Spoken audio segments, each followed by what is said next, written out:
Pengusaha yang mencoba menduduki kursi DKI 2. Pasangan yang mampu nanti menghadiri solusi terhadap permasalahan yang dihadapi oleh warga Jakarta dari segi ekonomi dan infrastruktur, saya mengerti sekali.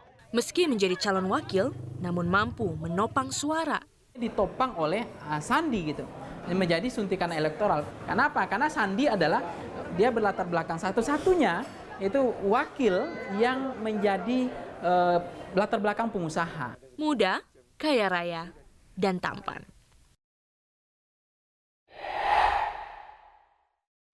Kehadirannya menggeser dominasi pria di pertarungan politik. Terakhir itu posisi Ibu adalah sebagai Deputi Gubernur Bidang Pariwisata. Iya betul ya Bu. Meninggalkan itu berat nggak sih Bu? Loh, kalau seandainya insya Allah saya terpilih menjadi wakil gubernur, saya juga kan sama melayani masyarakat.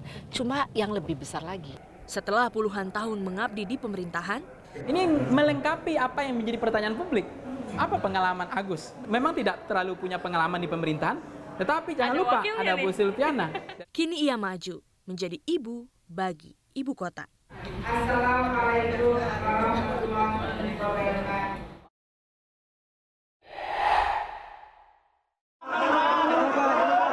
Ialah wakil yang terlatih memadamkan amarah. Bapak pernah marah nggak sih? Enggak pernah. Iya, Bapak nganggapnya nganggapnya kita bukan staf, bukan atau dianggapnya anak-anak gitu, keluarga. Berasal dari wong cilik dengan kekuatan merakyat. Saya bukan dilahirkan dari anaknya jenderal enggak. Saya dilahirkan sebagai orang kecil yang betul-betul dari kampung ke kampung, dari desa ke desa. Mampukah ia mempertahankan posisinya? Saya, Jane Simangunsong. Dan saya, Putra Nababan. Pemirsa, perhelatan Pilgub DKI Jakarta 2017 melahirkan 3 pasangan calon yang siap bertanding merebut hati warga ibu kota. Tidak hanya calon gubernur, tapi calon wakil gubernur pun tengah unjuk gigi, meyakinkan bahwa keberadaan mereka perlu diperhitungkan. Dalam episode khusus ini, Jane Simangunsong menemui ketiganya.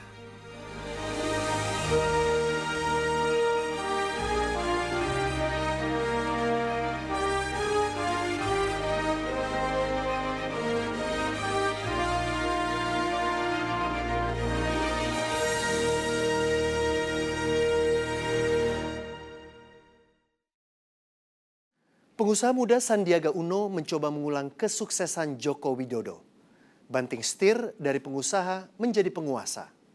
Sebelumnya ia bertekad menjadi calon gubernur DKI Jakarta, namun politik berkata lain. Kini ia mengusung diri menjadi DKI 2 mendampingi mantan Menteri Pendidikan Anies Baswedan. Citranya yang muda, tampan dan kaya raya mampu mendongkrak elektabilitas Sandiaga Uno. Di sejumlah polling, Sandi mampu merebut hati kaum hawa dan kalangan muda. Namun ia menolak untuk disebut sebagai pelengkap semata. Jen, pakai yuk, boleh nggak? Oke, baik. Jen? Sambil ngobrol ya Pak? Ya. Di gedung perkantoran elit Jakarta Selatan, saya berjumpa dengan Sandiaga Salahuddin Uno atau biasa disapa Sandi Uno. Kita ini kan ada di ruas jalan yang paling protokol, paling utama di Jakarta, Jalan HR Rasuna Said. Pengusaha muda yang sudah berkecimpung di dunia bisnis lebih dari 20 tahun. Namun saat itu saya tidak sedang membicarakan harta kekayaannya, tapi justru soal Jakarta dan permasalahannya. Tapi di sini kita bisa lihat seorang pejalan kaki. Ini kalau kita mau terus, mau lihat mana coba? Ayo. Kolong Pak. Kolong, coba kita lihat kolong. Kita lewat kolong ya. Oke, Ayo. Jen. Oh my God. Iya. Pantes nggak? Enggak, sama Nggak sekali pantas, enggak. kan? Enggak mungkin. Ini Untuk- aja kita berapa Ini jalan coba ke lihat, depan udah coba mentok kasih lihat Pak. deh itu. Iya, Pantes nggak coba? Betul. Itu kan nggak mungkin kita lewatin kan? Oke. Coba cari jalan Kita lain, Oke, jalan lain kita Pak, jalan lain Pak. Ini, Ini ini mau lihat mana? Jalan sih, jalan raya. Jalan raya. Tuh, ada motor kalau nggak ada, hampir kan? Oh my God. Hampir kena kan? Sangat berbahaya. Oh my God. Persoalan infrastruktur Jakarta tengah menjadi konsentrasi Sandi Uno, ditambah 1001 persoalan ibu kota lainnya. Kini, ia memberanikan diri menjadi calon penguasa, bukan lagi sekedar pengusaha. Yo, maaf. Terima kasih. Amin. Pak Sandi, Anda akhirnya dipasangkan menjadi calon wakil gubernur dengan Anies Baswedan. Apa tanggapan Anda tentang keputusan itu?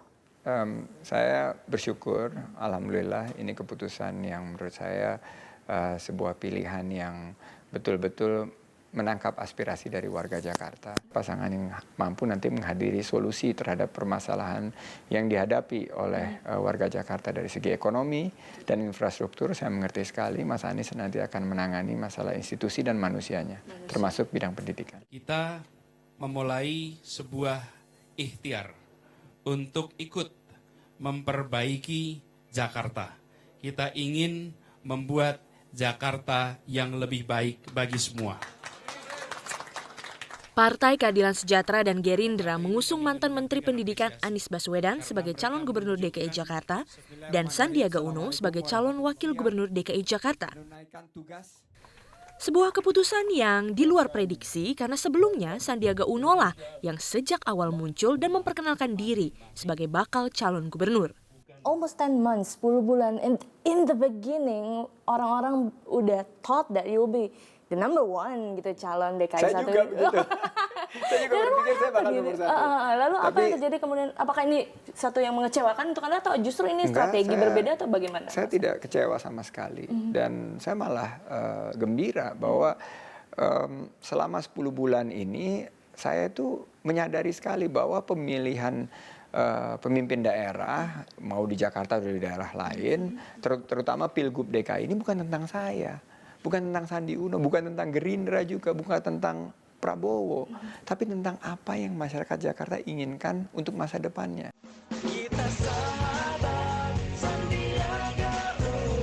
Menjadi yang kedua mungkin tak masalah bagi Sandi, namun tidak bagi para pendukungnya. Di awal kemunculannya sebagai sosok muda bakal calon gubernur Jakarta, sejumlah komunitas relawan pendukungnya pun terbentuk. Mungkin banyak pendukung saya yang kecewa atau relawan-relawan yang kecewa, tapi saya jelaskan. Ini keputusan saya, jadi saya mohon dihormati. Saya yang mengundang Mas Anies, kami berunding dan kita yakin dengan suatu konsep duit tunggal. Kita bagi tugas dari awal, kita yakinkan bahwa ini adalah pilihan terbaik untuk warga Jakarta. Sandiaga Uno, pengusaha yang banting setir menjadi penguasa.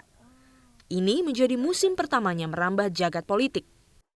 Sebelumnya ia dikenal sebagai salah satu orang terkaya di Indonesia. Inilah catatan prestasi dan rekam jejak Sandi Uno yang membuat Partai Gerindra mengusungnya menjadi calon wakil gubernur. Pak Sandi, ada kalimat kita bicara orang sering mengucapkan, politik itu kejam. Anda setuju tidak? Saya sudah mengalami baru 1 tahun 5 bulan, hampir 1 tahun setengah. Saya lihat hampir sama kok sama dunia dimanapun, mau itu di akademisi, di dunia usaha dan di tempat lain, bahwa penuh tantangan. Politik itu sangat memiliki sebuah topografi dan landscape yang berbeda, tapi tantangannya sama dan opportunity-nya juga sama. Jadi saya melihatnya sebagai challenges and opportunities. Kita selalu melihat gelas itu setengah terisi bukan setengah kosong. Nah, kita ingin tangkap peluangnya, opportunity-nya apa, dan kita ingin hadirkan politik Indonesia yang lebih baik lagi ke depan. Meski menjadi wakil, Sandi melihat Pilgub DKI Jakarta 2017 sebagai peluang yang tak boleh dilewatkan. Namun, pengamat politik dari Foxpol Center, Pangi Syarwi Caniago, justru menilai bahwa sosok Sandi lah yang akan mendongkrak elektabilitas pasangan Anies Sandi. Kalau saya melihat Anies dan Sandi, itu kita melihat pemilih pemula sebetulnya. Anak-anak muda itu suka dengan figur yang sangat energik, yang inspiratif, dan ini menjadi menarik sebetulnya ditopang oleh Sandi gitu. Menjadi suntikan elektoral. Kenapa? Karena Sandi adalah, dia berlatar belakang satu-satunya itu wakil yang menjadi latar belakang pengusaha. Muda, kaya raya, dan tampan rupawan.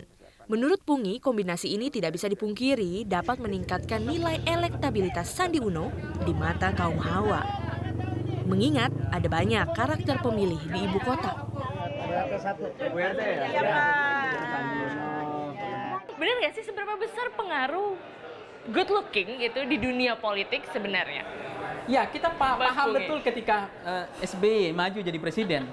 Itu menunjukkan, terkonfirmasi bahwa Waktu itu SBY dianggap ya good looking gitu. Pemilih ibu-ibunya banyak. Jadi artinya ini akan menjadi kelepak-kelepak gitu, menjadi emak-emak dan tante-tante gitu ketika melihat ada figur yang ganteng gitu. Dan itu tidak bisa dipungkiri, pemilih kita masih, itu yang saya katakan tidak rasional kadang-kadang. Irisan terhadap ganteng itu ada pengaruh gitu.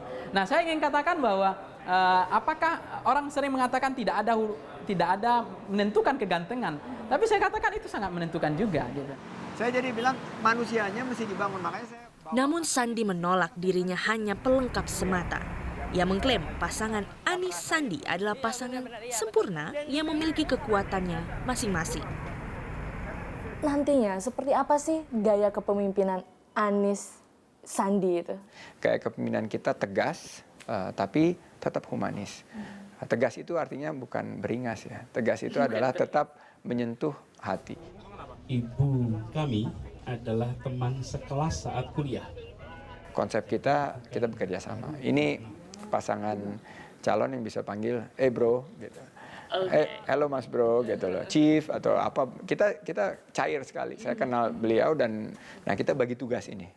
Mas Anies jelas berkemampuan untuk membenahi institusi dan manusia daripada kota Jakarta yang kita cintai ini. Saya akan fokus di bidang ekonomi dan infrastruktur. Ini kita yakini akan menjadi suatu pilihan dan diferensiasi yang menurut saya saya nggak boleh ngomong paling lengkap ya, Mbak Jane. Nanti dipikir kita terkebur. Ini adalah grup kesehatan. Gubernur DKI. Dari ketiga pasangan calon yang ada, Anies Sandi menjadi kandidat termuda yang memanfaatkan kekuatan sosial media. Seperti foto selfie yang menjadi viral ini. Foto yang memamerkan kebersamaan ke-6 calon gubernur dan wakil gubernur DKI Jakarta, di mana seolah tak ada persaingan di antara mereka. Pemanfaatan sosial media dalam berkampanye menjadi salah satu kekuatan Sandi. Ia menganggap medium ini mampu mendongkrak tingkat keterpilihannya. Jadi kita ajak juga bervideo selfie dan di situ menunjukkan tidak ada ketegangan, semuanya penuh keceriaan. Jadi program-program Ibu apa aja, Bu? Nanti ada waktunya. Oke, sip. Sukses Bu Silvi. Dan demokrasi di Jakarta ini kan menjadi barometer. Ada 100 lebih pilkada di seluruh Indonesia nanti. Kita harus menunjukkan bahwa kita memiliki keteladanan dalam berdemokrasi dan kita punya kedewasaan dalam berdemokrasi. Benar nggak sih seberapa besar pengaruh ketika seorang pasangan calon itu begitu dekat dengan masyarakat melalui sosial media? Anda melihat seperti hari ini pejabat kekinian itu nggak bisa jauh dari sosial media. Masing-masing tidak boleh ada yang tidak mengerti dengan itu gitu. Nah, saya kira Sandi yang sangat menguasai di sosial media dan itu sangat membantu dia sebetulnya agak memberikan kedekatan dengan masyarakat, pemilih-pemilih yang ditambah memang pendekatan pemilih pemula lebih cocok ke media sosial. Itu juga tepat karena pemilih pemula ini saya ingin katakan dia belum pernah dikecewakan. Dan saya kira Sandi ada di situ, pendekatan konvensional, dia pendekatan menganggap politik itu menjadi ringan, mudah dan enak. Dan ternyata politisi itu enjoy gitu. Pembawaan yang santai bukan berarti tak punya target dan tujuan. Berlatar belakang sebagai pengusaha, ia menjanjikan akan mencetak pengusaha-pengusaha baru di Jakarta. Saya memulai usaha dari 3 orang karyawan, alhamdulillah Tuhan memberikan berkah, saya bisa memajukan usaha saya dengan pendekatan yang inovasi, pendekatan tentunya yang sangat komprehensif, kita bisa menciptakan 50.000 lapangan pekerjaan. Saya ingin membangun pusat-pusat kewirausahaan di tiap kecamatan, sehingga ada 44 kecamatan itu kita bisa mudah-mudahan menggagas 200.000 pengusaha pemula, pengusaha baru.